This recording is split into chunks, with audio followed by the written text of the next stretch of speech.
ithi ayiqonde bese iqonde. Mhlawumbe ukungenelela nje kule nkulumo yakho mfowethu Sihlanu, asiqale nje sibonge mfowethu ukuthi ukwazi ukuthi ulikhulume leqiniso lokuthi abantu abayeke ukugijimela ko social media bezokhuluma indaba zomkhonto wesizwe ngezinto ezinegative. Umkhonto wesizwe sayizela sange sibiza umuntu. UNqamalala wayikhulumela nje ukuthi yena sezovota noKhongolose uzovota nomkhonto wesizwe. Kwayithini sithatha inqumo ukuthi sizolandela uNqamalala.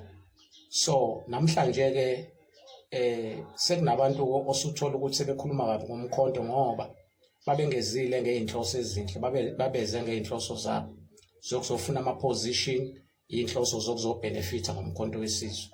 Lokho ke singakudingi kumkhonto njengamanje because akekho umuntu ongazi ukuthi umkhonto awukho emandleni. Umkhonto njengamanje inganza kwethu usadinga ukuthi uthole u2/3 majority ukuze sikwazi ukuthi silawule imikhandlu, silawule omasipala. So asokwazi ukuthi sithi sisalwa lempe engaka sibe siphunga abantu ababhizi nomkhonto wesizwe beyokhuluma kabi ku social media. Siyacela nje kakhulu namanye ama-comrade asacabanga ukwenza lokho. Sicela simele kancane. Uma ufisa ukusebenzela umkhonto hamba laphana kwi-grassroots level. Uhlangane namanye ama-ground forces for ukuthi ukwazi ukuthi ukhulume indaba zomkhonto wesizwe. Ngoba i-social media nganza kwethu it's very dangerous ekutheni sizokhuluma izinto ezinegative ngomkhonto. Siyabonga kakhulu Sihlanu mfowethu, esithemba ukuthi nabanye mfowethu bazozwa ukuthi kahle la kumkhonto asizele indaba zezikhundla. Uyabona sayizela kumkhonto. So ukuza kwethu kwi-social media sokhuluma ngecampaign ka-2024 akasithumanga uNqamalala. Sayithathela thina inqumo ngamadatha ethu ukulekele kumkhonto wesizwe. Kungeve ukuthi khona into esibhekile because we know very well ukuthi umkhonto wesizwe awukho emandleni. So asimuse ukuthi sibangele uNqamalala i-headache ngezinto ezingenasidingo ngabantu abanezinhloso zabo. So once ke kumkhonto wesizwe waqala wakhuluma ilanguage engayizwa kahle, ngiyaphuma kuwena because umzabalazo ufanele ukuthi uqonde ukuthi umzabalazo uhamba kanjani. Kade singale kagogo abantu abaningi imsili bingene ngaphansi because bebengakwazi ukuthi ba-exercise ama-right abo ukukhuluma yonke into abafisa ukuyikhuluma. Kepha njengamanje sifika la social media sokhuluma yonke into esiyithandayo because sibuka uNqamalala ukuthi uyakwazi ukuvumela ama-right abantu noma umuphi umuntu akwazi ukuzokhuluma into ayifisayo. Kodwa ke lokho akusho ukuthi sekufanele sizodi-campaign umkhonto wesizwe la kwi-social media. So siyayibonga kakhulu lento yenzayo Sihlanu for ukuthi uyikhuze lento ngama-tiktokers against umkhonto wesizwe ngoba kuwona wonke. So lokho kuveza ngokusobala ukuthi osomathuba uyayibona leyo nto le. So iqiniso njenganaleli siyazi ukuthi vele uzoba mnyama nambani nami ngizoba mnyama nambani, but asinankinga if ukuthi sikhuluma iqiniso elimile gelekeqe ngomkhonto wesizwe ukuthi asizile la kumkhonto wesizwe uzodi-campaign, asizile ukuzoyibeka phambili okudlula abantu base-South Africa.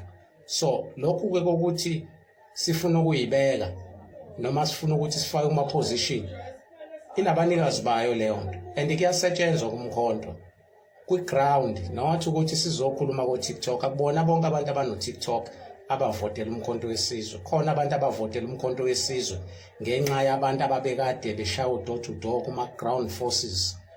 So fanele siyekenike lento yokuthi sizokhuluma indaba zomkhonto wesizwe ngezinto ezinegative unless kuwumuntu ozokhuluma ngomkhonto wesizwe ngezinto ezipositive kwi-social media.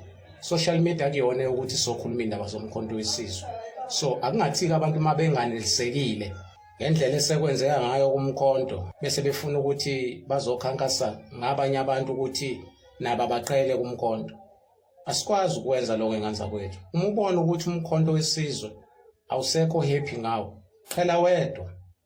Ungasimemi thina ukuthi siphume kumkhonto wesizwe silandele wena ngeinhloso zakho. So le nkulumo angiqondisile kubani kodwa ngizama ukuseka le nkulumo oyishoyo. Thina umkhonto wesizwe ungakafiki besikhuluma thina ngendaba kaNqamalala, abanye abantu besavalekile bengaboni ukuthi impi enkulu ibhekiswe kuNqamalala nenkandla. So abacindezeli sikhuluma lento engakamemezeli ngisho uNqamalala ukuthi uzoya kovota neMK.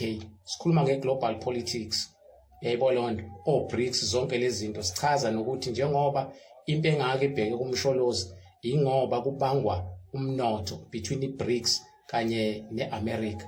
So abantu abangazibalula ukuthi ibona kuphela ama TikTokers njengoba uchaza nje sihlanu sibaningi kade silekele kumkhonto la kwi-social media. Kodwa ngeke usizwe mfowethu sizocomplaina la sithi hayi umkhonto wesizwe this umkhonto wesizwe that. Yabo because asinazi inhloso ezimbi ngomkhonto.